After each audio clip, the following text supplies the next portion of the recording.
Interview in the news.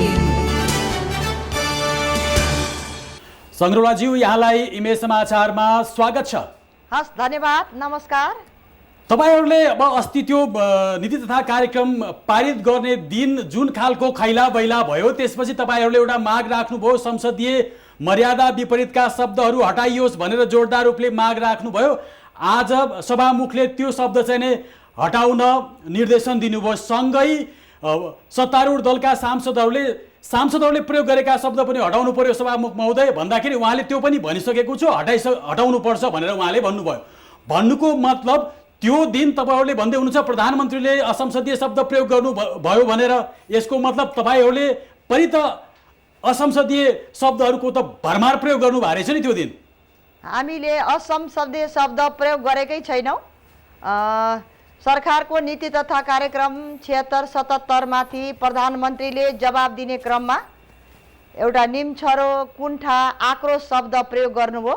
त्यो शब्दले सम्पूर्ण माननीयको मात्र होइन, नेपाली जनता जसले जनप्रतिनिधिलाई चुनेर पठाए तिनको पनि अपमान भयो। अपमानको सँगसँगै त्यो शब्दलाई फिर्ता लिनुपर्छ, रेकर्डबाट हटाइनुपर्छ भनेर बार बार अनुरोध गरेर सदन अवरुद्ध गरेर खडा भएकै अवस्थामा सभामुखले नीति तथा कार्यक्रम पारित गर्नुभयो। यसले गर्दा संसदीय सर्वोच्चता, संसदको मूल्य, मान्यता, लोकतान्त्रिक विधि विधानलाई पनि टेकेर उल्लङ्घन भएकोमा हाम्रो ध्यानाकर्षण भएको थियो। आज सभामुखले रुलिङ गर्नु भएको छ, यो शब्द रेकर्डबाट हटेको छ।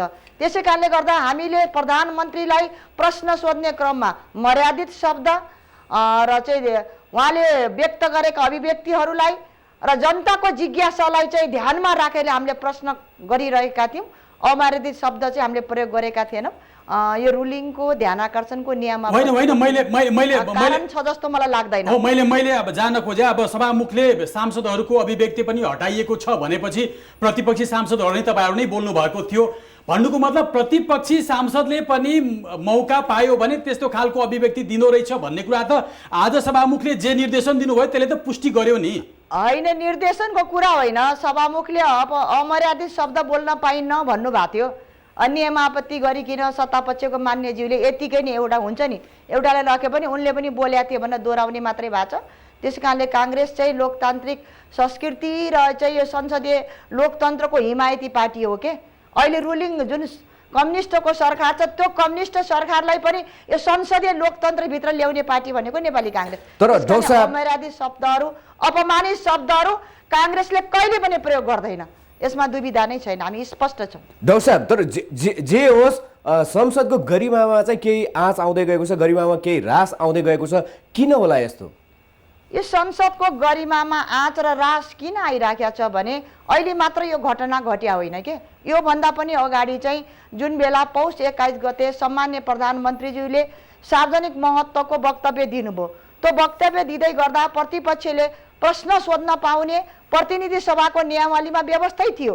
त्यो व्यवस्थालाई टोकेर हामीले बार बार चाहिँ प्रश्न सोध्न पाउनुपर्छ भन्दै गर्दा चाहिँ सभामुख सत्तामुख हुनुभयो। सभामुखले चाहिँ सन्तुलित व्यवहार देखाउनु भएन, त्यस बेला पनि हामीले अवरुद्ध गरेका थियौँ। र अस्ति पनि फेरि हामीले बार बार ध्यानाकर्षण गऱ्यौँ, अमर्यादित शब्दहरू, अपमानित शब्दहरू हटाउनुपर्छ भनेर उहाँले 5 मिनट हटाइदियो भनेर भनेको भए त व्यवस्थित ढङ्गले चाहिँ नीति तथा कार्यक्रम उभिएको अवस्थामा पारित गर्नुपर्ने अवस्था आउने थिएन। तर ढिलै भए पनि सभामुखले रेकर्डबाट हटाउनु भएको छ, उहाँलाई म धन्यवाद दिन्छु, आभार प्रकट। अब संग्रौलाज्यू, अब संसद भन्ने एक खालको अब संसदीय परम्परामा हेर्ने हो भने प्रतिपक्षी दलको नै हो। सांसदहरूले अब प्रधानमन्त्री मन्त्रीहरूलाई प्रश्न सोध्न पाउने त्यो तपाईहरुले बनाएकै नियमावलीमा पनि त्यो व्यवस्था आइसकेको छ।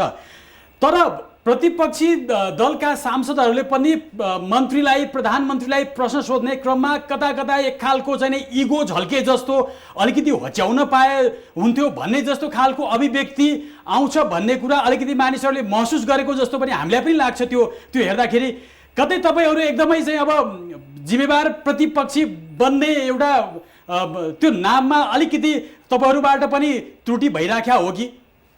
हामीबाट कुनै त्रुटि भएको छैन। हामीलाई थाहा छ संसदीय लोकतन्त्रमा चाहिँ सदन भनेको प्रतिपक्षको हुन्छ, सत्ता भनेको सरकारको हुन्छ के। यो संसदीय लोकतन्त्रको चुरो कुरो हो। त्यसै कारणले गर्दा चाहिँ आज सरकारले चाहिँ प्रतिपक्षको कुरा सुनिरहेको छैन, हामीले जनताको कुरा उठाछौँ। जनताको जनसरकारको कुरा उठाउँछन्, जनसवालको कुरा उठाउँछन्। त्यो कुरालाई पनि यो सरकारले सुनिराखेको छैन। त्यसै कारणले गर्दा संसदीय मर्यादा मूल्य र मान्यताभित्र रहेर नै हामीले प्रधानमन्त्रीलाई प्रश्न सोधेका थियौँ। किनभने यो मुलुक भ्रष्टाचारमा गएको छ, भ्रष्टाचारलाई गर्न पनि दिन्न प्रधानमन्त्री भन्नुहुन्छ, अनि भ्रष्टाचार कसरी तपाईँले शून्य सहनशीलतामा पुर्याउनुहुन्छ, जवाब दिनु पर्यो भन्दा प्रधानमन्त्रीलाई रिस उठ्नु त भएन नि त। यो मुलुकमा शान्ति सुरक्षा कायम हुनु पर्यो, निर्मलाले किन ल्याए पाएनन् प्रधानमन्त्रीज्यू भन्दा प्रधानमन्त्रीलाई चित्त दुख्नु त भएन नि त। आज युवाहरू सबै बेरोजगार भएर चाहिँ विदेशी छन्, 5 लाख युवालाई रोजगारी कहाँ दिनुहुन्छ प्रधानमन्त्रीज्यू भन्दा रिसाउनु भएन नि त। त्यस कारणले हामीले मर्यादा बुझेका छौँ। हामीलाई संसदीय सर्वोच्चताको पाठ हामीलाई सिकाउनु पर्दैन, हामीले कम्युनिस्टलाई यो व्यवस्थाभित्र ल्याएका हौँ। त्यसैले गर्दा चाहिँ हामीले सबै कुरालाई ध्यान राखेर संसदीय सर्वोच्चतालाई जबसम्म हामी कायम गर्न सक्दैनौँ, संसदीय लोकतन्त्र चाहिँ फस्टाउँदैन, यसको मूल्य र मान्यता चाहिँ हराएर जान्छ। यसलाई चाहिँ हामीले हेक्का राखेर नै प्रश्न सोधेका छौँ। डाक्टर साहब, तपाईँहरूले सरकारले ल्याएको नीति तथा कार्यक्रम हावादारी भन्नुभएको छ। अब त्यत्रो थिङ्क ट्याङ्कले अध्ययन गरेर ल्याएको बजेट, त्यहाँमाथि अघिल्लो वर्षसम्मले को पनि भरपाई हुने गरी ल्याएको कार्यक्रम त्यत्तिकै हावादारी होला र भने? यो सरकारले ल्याएको जुन नीति तथा कार्यक्रम छ 2076-77, सबभन्दा पहिला यो कार्यक्रमको जुन संविधानको मूलभूत मान्यतालाई चाहिँ उल्लङ्घन गरेर आछ। पहिलो हाम्रो ध्यानाकर्षण हामीले संशोधन प्रस्ताव 3टा बुँदामा हालेका थियौँ। पहिलो बुँदा भनेको के हो भने पछाडि यो सरकार नेपालको सरकार हो, तर चाहिँ नेपालको सरकार संविधानमा लेखेको बावजुद पनि पञ्चायती शैलीमा, राजतन्त्रको शैलीमा चाहिँ यसले चाहिँ मेरो सरकार भनिकिन चाहिँ जुन सम्बोधन गर्न लगाएर राष्ट्रपतिलाई विवादमा तानियो, त्यो हाम्रो ध्यानाकर्षण भएको छ। संविधानको मूलभूत मान्यतालाई कुल्चिने अधिकार कसलाई पनि छैन, यो सच्चाइ होस् भनेर हामीले संशोधन प्रस्ताव हालेका थियौँ। दोस्रो भनेको यो मुलुक सङ्घीय लोकतान्त्रिक गणतान्त्रिक दिशातर्फ गइराखेको छ, तर चाहिँ आज यो मुलुकको चाहिँ प्रधानमन्त्रीले यो सरकारले ल्याएको नीति तथा कार्यक्रम चाहिँ सबै चाहिँ के छ भने चाहिँ शक्ति केन्द्रीकरणतर्फ छ के, संहितालाई कार्यान्वयन गर्नतर्फ नीति तथा कार्यक्रम पनि आएको छैन। सरकारका जति पनि विधेयक आछन् त्यो विधेयक पनि सबै चाहिँ केन्द्रीकृत विधेयक आएका छन्। प्रदेश र स्थानीय तहलाई बजेट पनि छुट्याइएको छैन। त्यसैले संहिताको कार्यान्वयन हुनुपर्छ। अब यो मुलुक केन्द्रीकृत शासनतर्फ होइन, विकेन्द्रिततर्फ शासनतर्फ र शक्तिको विकेन्द्रिततर्फ जानुपर्छ भनेर दोस्रो संशोधन हाल्यौँ। तेस्रो हाम्रो संशोधन भने के हो भने यो नीति तथा कार्यक्रममा पूर्ण लोकतन्त्र के, लोकतन्त्र आफैमा पूर्ण हुन्छ। लोकतन्त्रमा कुनै उपमा लाउनु पर्दैन, कुनै शब्द झुन्डाउनु पर्दैन। त्यसैले लोकतन्त्रका मूलभूत मान्यता भनेको शक्ति पृथकीकरणको सिद्धान्त, स्वतन्त्र न्यायपालिका, शक्ति सन्तुलनको सिद्धान्त, प्रेस स्वतन्त्रतामाथि को स्वतन्त्रता हो, त्यसै गरी अभिव्यक्ति स्वतन्त्रता हो, कानुनी राज्य हो, विधिको शासन हो, मानव अधिकार हो। आज कहाँ छ मानव अधिकार? मान्छेले बाँच्न पाउने अधिकार पनि पाएको छैन। त्यसैले यो मूल्य र मान्यतालाई उल्लङ्घन यो सरकारले गरेका छ। लोकतन्त्र आफैमा पूर्ण छ, पूर्ण लोकतन्त्र भनेर लेख्नु पर्दैन भनेर 3टा हामीले संशोधन हालेका थियौँ। त्यसको सँगसँगै यो नीति तथा कार्यक्रम आयो, हावादारी आयो के, आश्वासन आयो, झुटो सपना आयो। त्यसको उदाहरण के हो भने यो सरकारले पहिलो चाहिँ आवश्यकता भनेको सुशासन। आज मुलुकमा कहाँ छ सुशासन? यो सरकार त भ्रष्टाचारमा डुबिया छ नि त।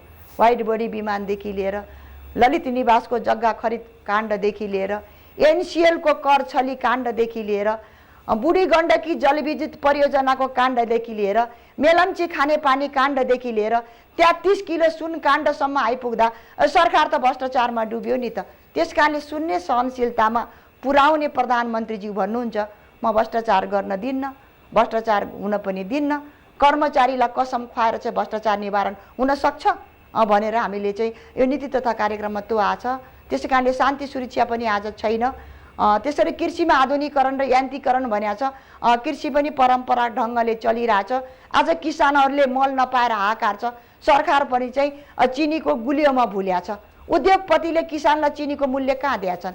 त्यस्तै गरिकन चाहिँ शिक्षामा सुधार गर्ने, प्राथमिक शिक्षामा चाहिँ उसले चाहिँ निःशुल्क शिक्षा भनेको छ। आज निःशुल्क शिक्षा कहाँ छ? जनताले ठाउँ ठाउँमा चाहिँ शुल्क तिर्नु परेको छ। आज रोजगारीको कुरा गरेर 5 लाख युवाहरूलाई रोजगारी दिने आज युवा शक्तिहरू नेपालमा छैनन्, ब्रेन ड्रेन भएर विदेशी छन्। त्यसलाई पनि हेर्न सकेका छैन। त्यसै कारणले गर्दा चाहिँ सबै सपनाको चाहिँ पोको छ यो नीति तथा कार्यक्रम र त्यही अनुरूप आज चाहिँ प्री बजेट पनि आएको छ। त्यो त बजेटमा आउला नि डाक्टर साहब, बजेटमा आउला। बजेट यही नीति महत्त्वाकांक्षी भए पनि यही नीति तथा कार्यक्रम अनुसार आएर कार्यान्वयन भए त राम्रो होला नि। आज भर्खर चाहिँ सदनमा प्री बजेट यो बजेटको प्राथमिकता र आधार 2076-77 प्रस्तुत भएको छ। यो आधारलाई हेर्दा गत वर्षको आधारलाई नै यो संविधानको लोकतान्त्रिक संविधानलाई यसले पहिलो आधार ठानेछ। दोस्रो आधार भनेको कम्युनिस्ट सरकारको घोषणा पत्रलाई ठानेछ। तेस्रो आधार भनेको नीति तथा कार्यक्रमलाई मानेछ। चौथो आधार भनेको 15औं योजनालाई ठानेछ के। त्यसै कारणले गर्दा यो आधारहरू जसरी तोक्या छ प्राथमिकता हेर्दा पनि यसको प्राथमिकता जे थियो 2075 मा त्यही छ कि। यसका प्राथमिकता के छन् भने अधुरा जति पनि आयोजना छ त्यसैलाई चाहिँ कार्यान्वयन गर्न बजेट विनियोजित गर्ने भने चाहिँ कर्मकाण्डी।